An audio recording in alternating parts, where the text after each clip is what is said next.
Yeah, so we're here to talk about charting the DevOps multiverse. For those of you who have not had the pleasure of meeting before, my name is Jason, and it's just an absolute honor to be here and be part of DevOps Days again. As Tavis mentioned, I've been part of this group since early on. It's been fun to see it grow and evolve over time. I'm a developer advocate at Datadog. For those of you who've never met me, I usually focus on DevOps, SRE, and AI. And I did put together a short link full of resources, a lot of the stuff that I was able to uncover today for today's presentation, as well as the slides. All of that's available. It's just a GitHub repo. And I'll have this link available at the end also, so don't worry if you don't capture it right now. We can share that with you at the end as well. OK, so let's just dive right in to all of this. Again, thank you so much for being here. I have been looking forward to this day for a long time. It's so good to see a lot of familiar faces and a lot of new faces in the audience. But I think it's important for us to really start off DevOps Days really acknowledging that each of us are on our own DevOps journey. We've been on our own journey. Some of us have been talking about DevOps Days now for over 15 years. I know recently there was the 15-year anniversary in Antwerp that I think some of the organizers were able to attend, and I've spoken to a lot of the others around the globe that were part of that, and it sounds like it was a really interesting conversation. And it seems like that theme of everybody's on their own journey is something that a lot of folks are sharing, as well as a little bit of nostalgia. And we've been talking about DevOps now for a long time. But there's also a lot of folks who are still new. How many, again, hands raised, this is your first DevOps Days? This is pretty amazing to me and very encouraging to see that, even though through COVID and through a lot of changes, and it's a challenge these days to find budget for sponsors and that kind of thing, that we're still seeing new people show up and be a part of this community. I also want to point out that each of our uniqueness really, I think, adds to the uniqueness of our community. The DevOps local community here, Denver, the entire Front Range, that uniqueness is part of us as a group as well. And that flows over into a lot of the projects that we're involved in, whether that's open source projects or things we're working on with our teams at work. And I think it's that uniqueness really that often drives me to avoid language like best case scenarios and best practices and things like that, simply because the uniqueness that we all have and the situations that we've been through really are full of variables and dependencies that make our situations very unique. So it's hard to give those best practices, but it is much easier to get a lot of us together and just talk about what we've been doing and how we can learn from each other. I'm a big fan of the open spaces. I'll certainly be participating in those because I think that's where we get a lot of the value that we have from our community. All right, so I wanted to share this book that I read last year that I thought was just very entertaining, but really got me thinking about a lot of the stuff that I wanted to talk with you today. And it's called The Midnight Library by Matt Haig. It's a pretty easy, fun read. And without spoiling too much of it, it's essentially about a story, a woman named Nora who finds herself in this magical library, kind of in between life and death, where she's given an opportunity to revisit her life in different possibilities and different scenarios that maybe could have been her life had she made different choices. And being able to explore all those choices and really visit and revisit what life could have been really got me thinking about my own journey, not just in life through all the things that have got me here, all the companies I've worked with, all the relationships and friendships I've had. All of that really adds up to the life that we've lived and the life that I've lived. And it got me thinking, maybe this because I was like 3 pina coladas deep on vacation. But it was fun to think through. And I started kind of framing it in 4 different themes as far as this book goes. And I thought we would explore our timeline kind of through these themes. And the first one being the power of choice. A lot of these are pretty obvious and pretty straightforward, but I'll dive into some of them a little bit more in depth as we move forward. But the power of choice, regret and acceptance, importance of perspective, and embracing life's possibilities. So those are the kind of the four themes that we're going to explore our timeline today through, and we're going to kick things off with the many worlds interpretation. How many of you are familiar with this term, many worlds interpretation? Okay, that's kind of what I expected to. Now, probably everyone in this room is familiar with the term multiverse, right? That's something we hear all the time. If you're a fan of Marvel or DC Comics or really just movies in general, we've all heard this term multiverse. And regardless of how you feel about the Marvel Cinematic Universe, this is something that I think most of us are familiar with. However, predating the multiverse theory is this idea around the many worlds interpretation. And to me, it's one of the most fascinating and mind-bending topics around quantum mechanics. And first of all, let me just say, I am no expert in quantum mechanics. I'm not sure exactly why I thought it would be a good idea to come here and stand in a room full of my peers and talk about quantum mechanics at 9 a.m. on a Monday, but here we are. But anyway, the many worlds theory suggests that for every quantum event that occurs, the universe splits and creates a new parallel universe. And within that parallel universe includes every possible outcome. In 1957, physicist Hugh Everett made a groundbreaking proposal that would forever change our understanding and our perceptions around decision-making within quantum mechanics. He introduced this idea of the many worlds interpretation, which is a theory suggesting that with every quantum event, every decision, it leads to the branching of a universe into multiple parallel realities. And this means that in Everett's view, every choice that we make, every decision that we have, it creates a new branch of our universe. And all of that could possibly unfold. And his ideas really challenge the idea that we have a singular linear reality that we're dealing with. And in Everett's theory, every quantum decision, like I mentioned, no matter how small, creates this new universe. And in one universe, you might have chosen to be here at Devops Days with all of your peers and your friends. In another universe, you're probably sitting at your desk closing out JIRA tickets. I think you've made the right choice for today. But the many worlds interpretation suggests that all of those possibilities are actually true. They all happen, just in different parallel universes, which I think, to me, is sort of the big picture here. But beyond the idea of parallel universes is this idea of the multiverse. And in this framework, our universe is just one of potentially an infinite number of universes, each with their own set of physical laws and constants and realities. And these universes could be unimaginably different from the ones that we know, or from the one that we know and we exist in ourselves.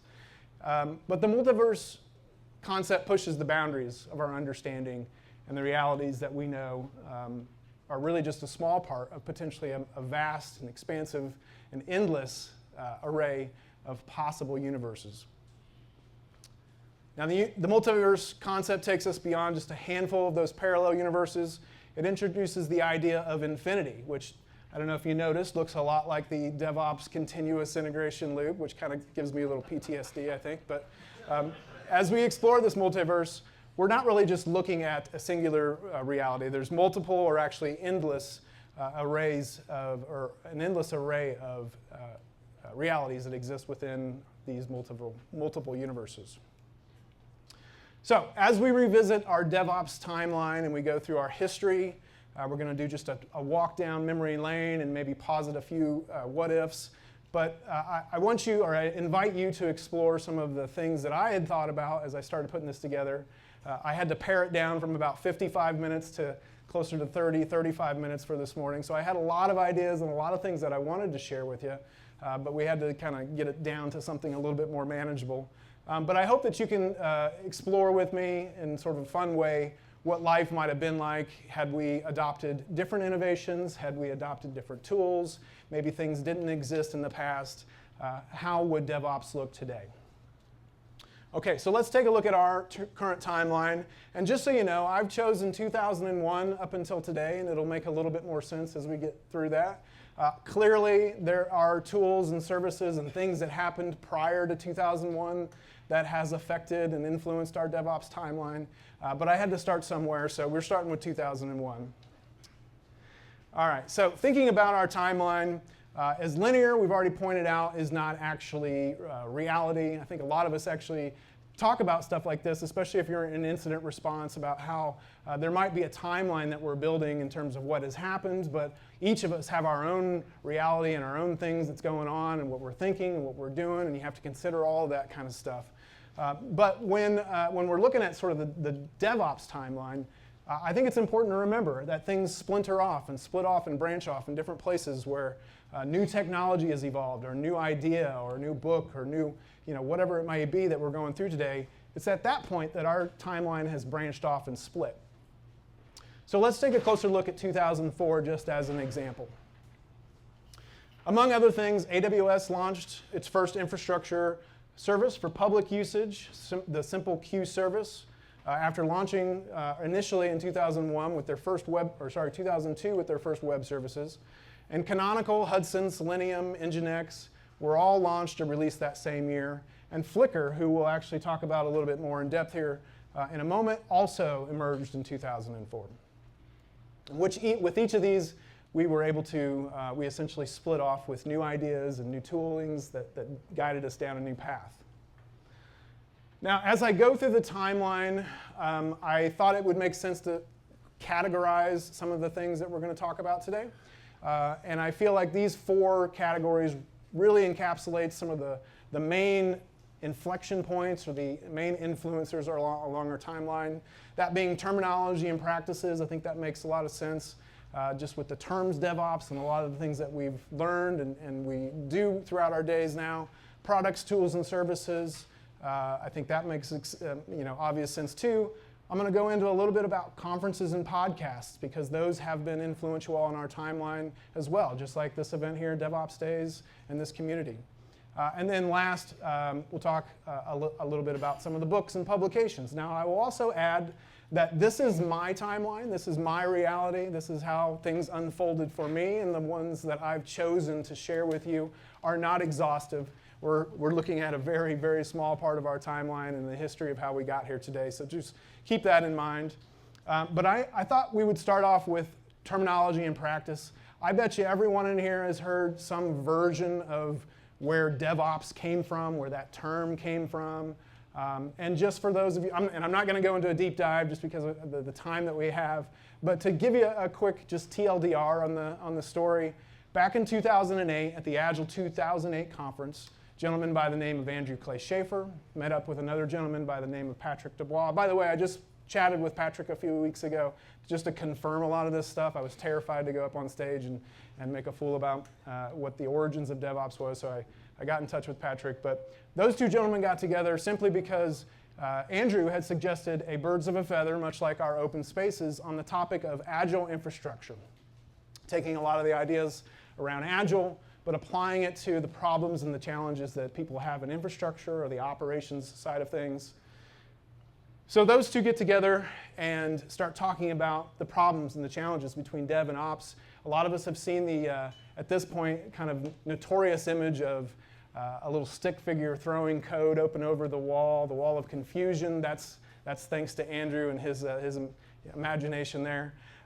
But that conversation led to then what was formed as the Agile System Administration Google Group, which I'm sure no longer exists in any form. I think really Devops Days is kind of the new iteration of that.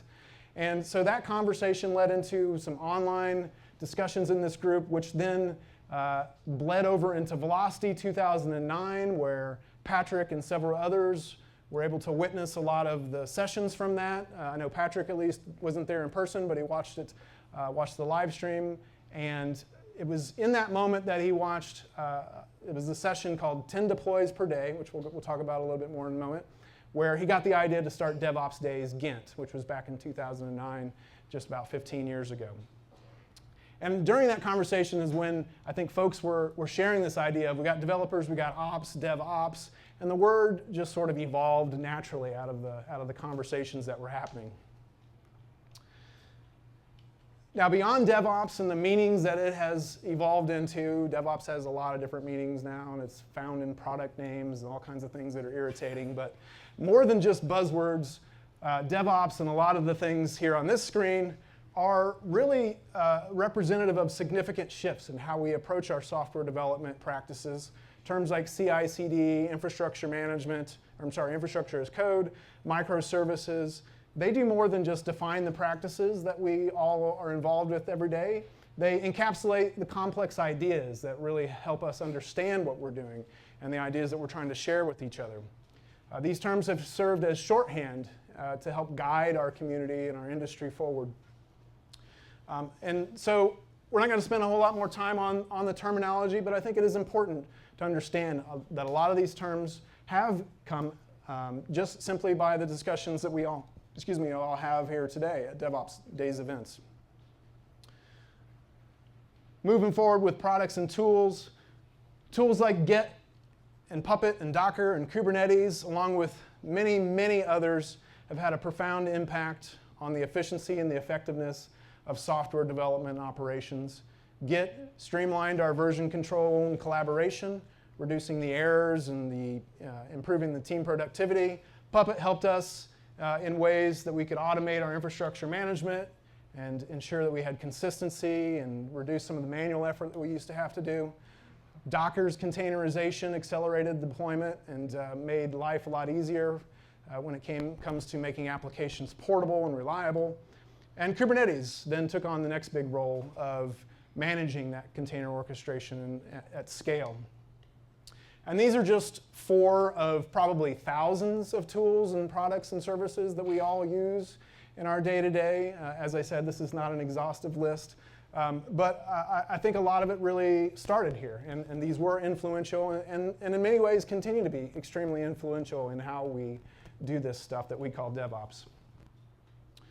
Conferences like the Agile 2008 conference I mentioned, as well as O'Reilly's Velocity, also reInvent, which has been screwing with my Thanksgiving plans since 2012, DockerCon, KubeCon, Monitorama, one of my favorites, the DevOps Enterprise Summit, now known as the Technology Leadership Summit. All of these have played a role in our timeline, as have other smaller conferences like OpsCode, which predates the name Chef, putting on ChefConf back in 2012. Little events like that have helped shape and pivot our timeline as we've moved forward in time. And each of them helped by bringing together practitioners and experts and noobs and leadership and people to just get together and talk about ideas and challenges that they're all faced with. I mentioned the 10 deploys per day talk. If you've never, actually, show of hands, how many have seen the 10 deploys per day talk? Okay, you've got to go look for this. Just YouTube, just check, or just do a search for 10 deploys per day. This was presented back in Velocity 2009 by John Allspall and Paul Hammond of Flickr. And in many regards at the time, this idea of deploying 10 times a day was revolutionary. And actually, I will say it was controversial to a lot of people. I know for me and my ops-minded internal voice, I just wanted to know why. Why would you want to do that? What good can come from changing things so frequently? Like, it just didn't make sense. But now, as we all know, that's just the way that it's done. Deploying when we can or when it makes sense, whatever that looks like in your team, is just what high-performing organizations do today. I also think it's important to pause and give credit and recognize a lot of the podcasts that have been influential in guiding our DevOps timeline. Shows like Arrested DevOps, the DevOps Cafe with John Willis and Damon Edwards, 2 other influential people within our timeline. The Ship Show, Screaming in the Cloud, and of course, Software Defined Talk. These are just a handful of really great podcasts that have been part of our timeline, part of our conversation since very early on. Some of these don't actually exist anymore. Some of them are still out there killing it. But I think it's important to acknowledge their role in where we are today as well. Now, if we switch gears into books and publications, I think it's important to point out some of these influential books that have been helpful in guiding and disseminating information globally. DevOps Days isn't just a a US thing. Certainly it started over in Belgium. It is actually a global thing. And I think a lot of that has to do with not just the events themselves, but a lot of the ideas that make their way into the books that I'm going to be highlighting here. I think the first one that we should point out is it came out back in 2010, so very, seems like a millennium ago. But Continuous Delivery by Jez Humble and Dave Farley. When this came out, it still does. It outlines an approach to automating and streamlining the software delivery process and aiming to release things much quicker and reliably. It emphasized the importance of automated testing and integration and deployment pipelines to minimize errors and ensure high-quality code reaches production seamlessly. Another book that I'm sure probably every one of us has read or read some sort of summary about, The Phoenix Project, coming out in 2013. This was a really fantastic book because it uses a fictional story to convey the importance of DevOps practices and emphasizes the need for collaboration between development and operations and business teams to deliver on that value that we've all promised ourselves. And throughout the book, it talks about concepts such as the 3 ways, which is flow and feedback and continuous learning, which are all emphasized as critical in terms of transforming IT and improving our organizational performance. Also in 2013, we saw our first State of DevOps report put out by Puppet Labs. The data was actually collected in 2012, but the first report was published in 2013, and then was an annual report that came out since then. And it's based on survey data from thousands of IT professionals, and the report goes into key performance metrics such as deployment frequency, lead time, system reliability, and highlights practices that drive high performance in software delivery.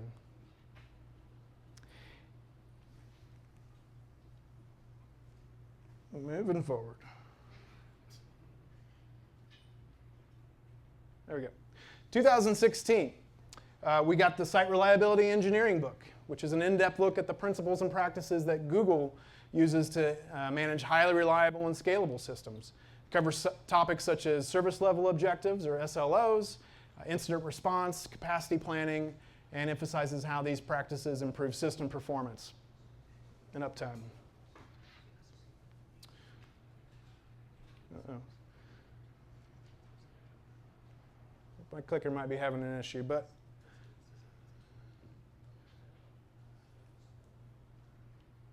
there we go. Might have to have your assistance in the back then if this isn't going to go. Cool. Yeah. All right. So in 2016, we got the DevOps Handbook, one of my favorites. This provided a comprehensive guide to implementing DevOps practices for improving organizational performance.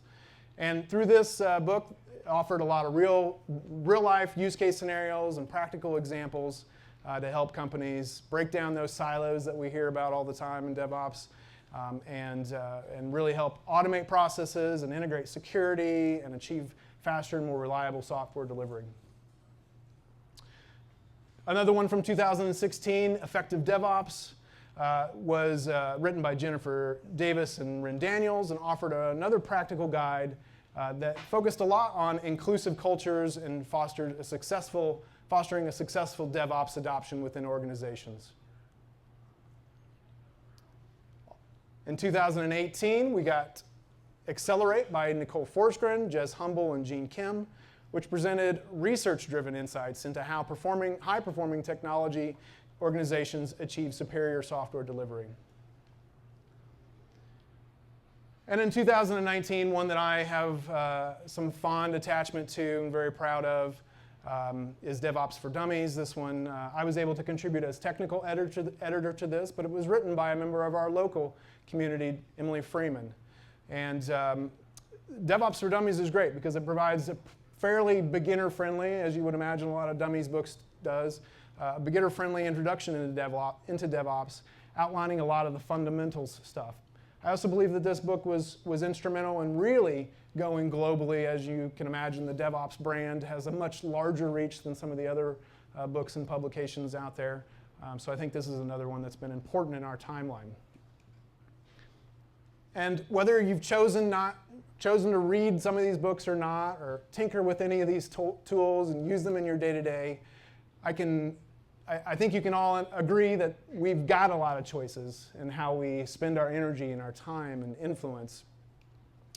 And so I want to branch off and just take a look at some of the other choices that have been made that you can consider as key inflection points that have impacted our DevOps timeline. So the following not only transformed how we approach software development and operations and deployment, but it also redefined strategies when it comes to DevOps. I think one of the first places we have to start, which is why I chose 2001, is with the Agile Manifesto.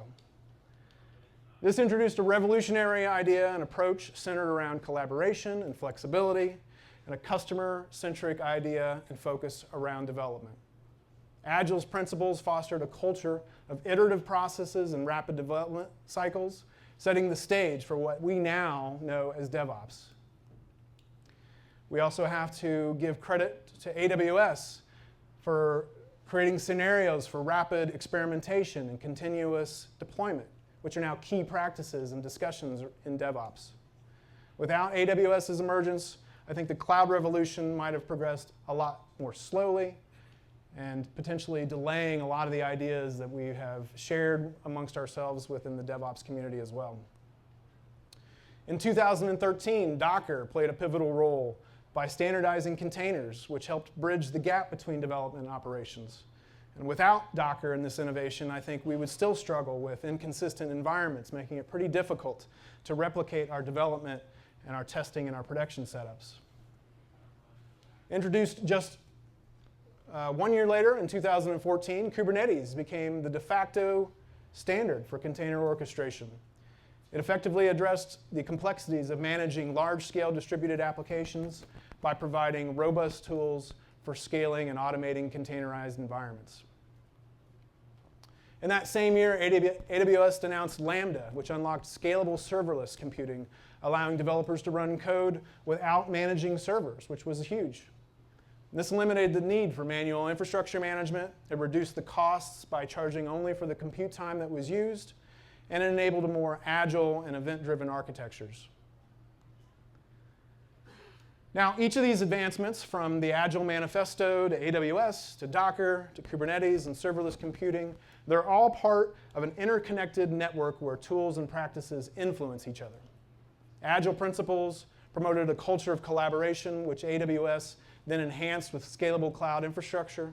Docker and Kubernetes built on that foundation by streamlining and optimizing software deployment, and AWS Lambda then took things even further with serverless computing.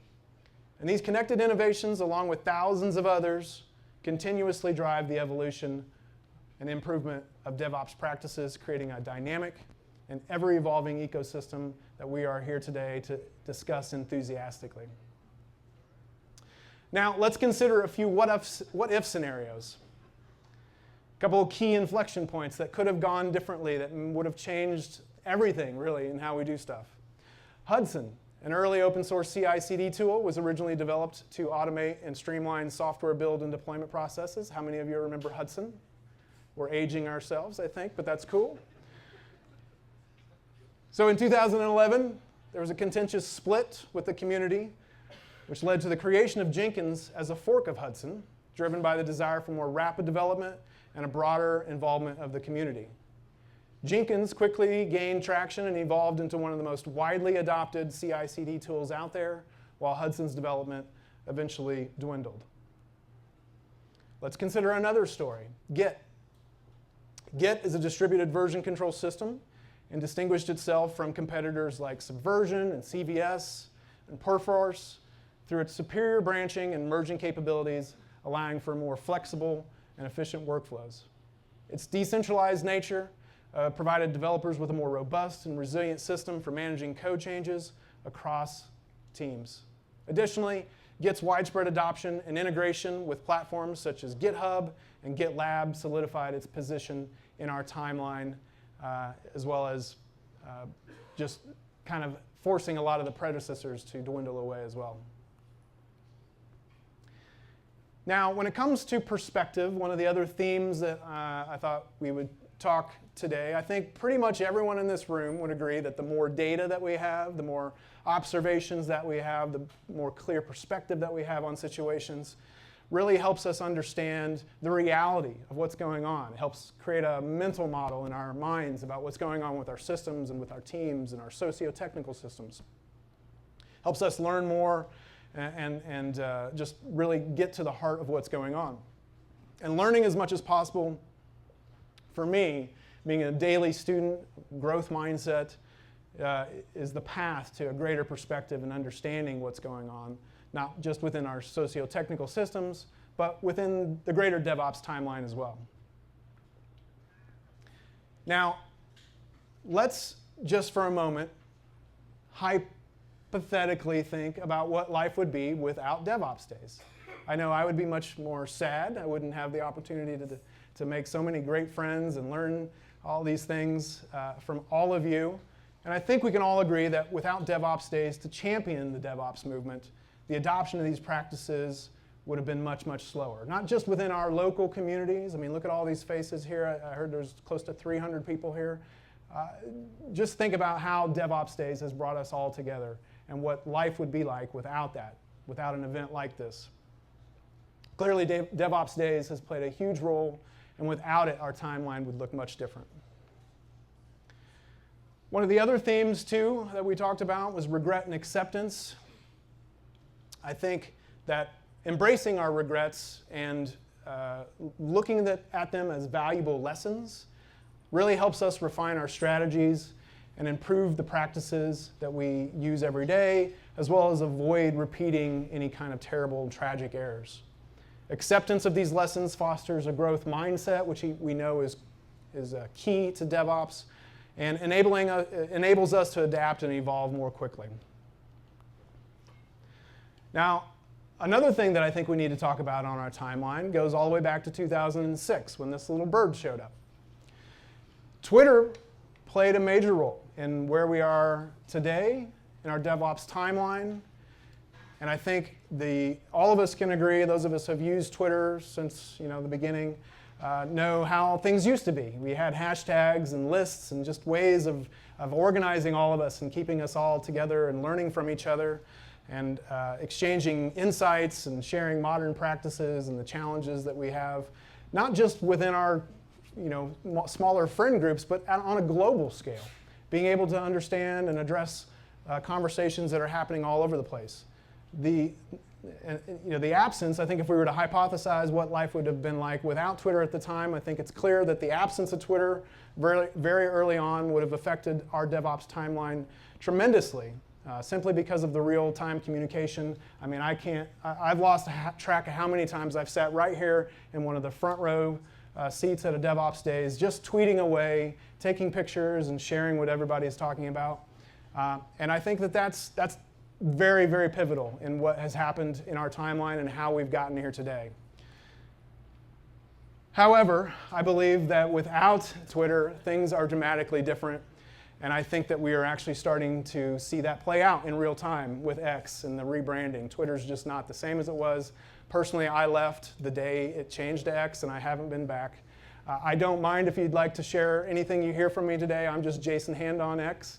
But I won't be there to help share the love. I just have personal issues with the platform. We can talk about that later in an open space if you'd like. Okay, embracing life's possibilities, our last theme for today. Infinite or endless possibilities, to me, I think, is an exciting idea to keep in mind when you're at events like this. It opens up the door to pretty much everything. The uncertainty, though, I know can seem frightening and a little bit exciting at times, and I think sometimes it's hard for us to tell the difference between terrifying and exciting. I'm going through that right now on stage here. But leaning into those discomforts and leaning into those unknowns is honestly the trick. It's how you move forward. It's how your timeline expands and grows. And speaking of unknowns, in looking at the future, I think it's obvious. I don't know if this is sadly obvious or enthusiastically obvious, but it is obvious that AI and machine learning are here to stay. I think that the lid is off of that Pandora's box, and there's no going back. LLMs dominate the LinkedIn feeds, at least for me. I don't know if it's the same for you, but pretty much every other post is something about an LLM or AI or Gen AI. And that's fine. That's just the nature of where we are today in 2024. However, the non-deterministic properties of this type of stuff, I do think, presents a real challenge for a lot of us in this room. This is something that we haven't faced before in our stack, but suddenly it's here. I'm working on a new talk, actually. I hope to give it a future DevOps Days or something else, some event titled How to Talk to Your Developers About Generative AI, kind of modeled in the how do you talk to your kids about drugs. Because I think there's a lot of things that we need to level set on when it comes to introducing these things into our technology stacks. And looking at a little bit more recent part of our timeline, I think it's obvious that tools like OpenTelemetry and others point to the idea that observability continues to be a big topic for a lot of folks. Understanding what's going on in our systems and identifying what those unknowns are and how is this new LLM impacting our service and impacting our users' experience.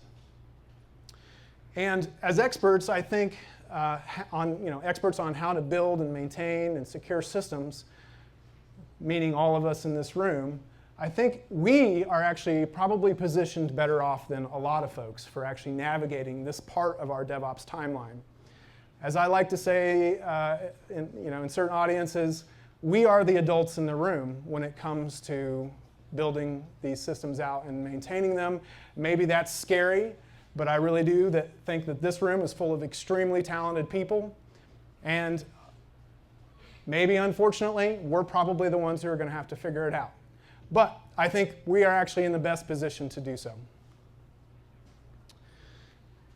All right, so coming back to what I said earlier when we kind of started things off, first of all, I want to thank you all for being here. I think it's amazing that we have so many people here at this DevOps Days. I know when dates got pushed back and just a lot of uncertainty about what's going on with DevOps Days, not just here, but around the world. There's been a lot of DevOps Days that have had to do the very same thing that we've been through. We've had to change some of our plans. We've had to maybe move to a smaller venue, and the vibe is just a little bit different, but it's really not that much different. And I'd like to invite you to, over the next couple of days, or today and tomorrow, to remember that each of us have played a role in that DevOps timeline that we've been briefly going through. And all of our ideas are part of that influence and part of those inflection points. A lot of the conversations we'll hear from today on stage, as well as in open spaces, all play a role in that. In every tool, in every conference, in every book and podcast, all of that has contributed to what we're here to talk about today. And that includes all of our great speakers that we're going to be hearing from over the next couple of days. I can't wait to hear from all of them and learn about all of the topics that they've brought to us to share and branch off our timeline even further. And I'm looking forward to the open space conversations where we'll continue a lot of those conversations as well. And I also want to point out that our vendors, I know a lot of them are outside right now, but the vendors have been hugely influential in the shaping of our DevOps timeline. I know sometimes we avoid them. I know for me, I don't like to go necessarily around to every single one of them, depending on what's going on. But as I was putting together the timeline today to talk about all of this, the place that I went to source a lot of the logos and the names was our DevOps Days site, just going through and looking to see who's been the sponsors for DevOps Days, all the way to the back, from very beginning times all the way to today. Who has been there and been in support of these conversations? And I think it's important to make sure that we go and we talk to our vendors and our sponsors and thank them for being here and being a part of this. Without their support, we couldn't put on events like this, but also they are players in this space and changing the course of history when it comes to a lot of the things that we're talking about. So thank you to a lot of our vendors for being here as well. And last, thank you to all of you. I wanted to take a picture of the crowd here and then somehow insert it into my deck and do some sort of fast magic for all of you to see a picture of yourself up on stage, but we couldn't pull it off with our AV this morning, but no worries. But still, I'd like to put our hands together just for everybody in the room for being here today, for being a part of this DevOps conversation. Okay, so as we wrap up, just what did we learn today? We learned about a book that I encourage you to go read because it's just fun. We also talked a lot about our timeline, although I had to really give you a really brief version of it. I've got a lot more stuff I can share with you, either in an open space or if you go check out the resources that I shared with you. But these are some of the ideas that we focused on today just through these 4 themes that were part of that book. And I also don't want to leave you with just, I know this is a keynote, I'm supposed to get the gears turning, not necessarily going to provide you with real actionable things, but I just felt like I needed to. If you were to ask me off to the side, hey, what are some things I can do within these 4 themes that are actually actionable steps that I can take? Here's a few suggestions that I came up with. When it comes to the power of choice, I think it's really, really important for us to go out and experiment. And one of the keys to experimenting is making sure that it's measurable. And I put in low risk here. You may like terms like reduce the blast radius, but put in some guide rails to launch these experiments and understand what choices you have available to you and what your paths in the future might look like. Another suggestion I have for you, I'm a huge fan of post-incident reviews. Many of you remember me from my time at VictorOps, and ever since then, now I'm at Datadog. I still talk about post-incident reviews and chat ops and all the things that were fun back in 2015 and 2016. I think post-incident reviews are your best mechanism to understand the reality of what has happened in your systems when things go wrong, when things almost go wrong. There's lots of times where a post-incident review can come in handy to really understand what happened and accept that and learn from that. Third, when it comes to building a better perspective of what's going on, I'm a huge fan of showing your work and finding ways to visualize data and everything that's going on within your system. Find ways to visualize flow. If you're into value stream maps, I believe that those are really handy as well, just to understand where things are getting bottled up. So maybe take a stab at putting together some stuff like that. And then last, our 4th one here, I'm a huge fan of personal innovation projects. At Datadog and our team, we set aside somewhere between 10 and 20% of our work week to focus on other projects that really allow us to experiment and to seek out new possibilities and see what can be done and get the gears turning. And without that, I don't think we would be nearly as successful as we are. So with that, I thank you so much. And I appreciate your time and letting me be the keynote opener. It's been an absolute honor to be here talking to all of you, and I can't wait to continue the discussions moving forward. And I promised you the code if you would like to go check out the GitHub repo with the slides and everything else. And with that, I thank you very much.